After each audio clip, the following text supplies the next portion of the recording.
aine na blender. Eminyeto muri Bushenyi ehairwe obuhwezi kutunguura omutindo gw'obuhingi n'oburiisa kandi Eminyeto egirigire omu districts 9 ez'aburengi bw'izooba. Obuhwezi obu buhairwe aba AVSI ekitongore ekitari kya gavumenti kuruga Netherlands bakwatanise na gavumenti ya Uganda hamwe na famu eya Sierra Eco Farm. Nkabatwara enjoki n'ubu bakawatwara ebihumi 4 ninga 5 notandikira atoguma no expanding nangwa na ndije Eminyeto byokwereberaho change kwa surprise domoremwe mwene wakweze budo 10 byo domori 10 byo bwoki abantu barango bwoki rutemwe neberekiremo. Eminyeto kuruga mu district nka Isingiro, Rubanda, Kabare, Ibanda, Bushenyi hamwe n'ezindi abahairwe obuhwezi obu batugambira karungi akaryombye emikono hamwe no kwekoreza. Twija traininga okukora wine twayega okuba kukora wine batereza omugisha gwo kugenda tukatandika omu maka gaitu then hatubarebere abatandikire batereza ebyokukozesa.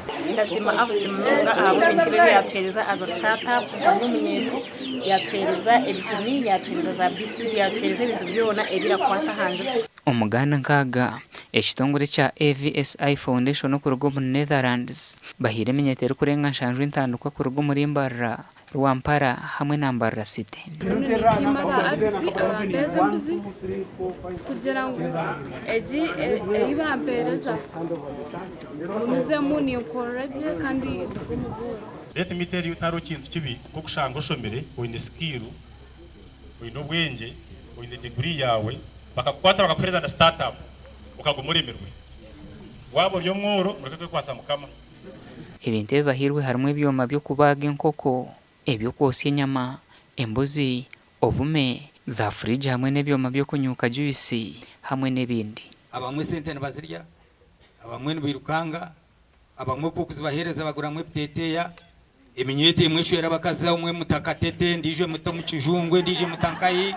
So we work as stewards of this money, but we get that funding from the embassy of the Kingdom of Netherlands that is interested in supporting the growth of these countries through the bilateral relationships with government.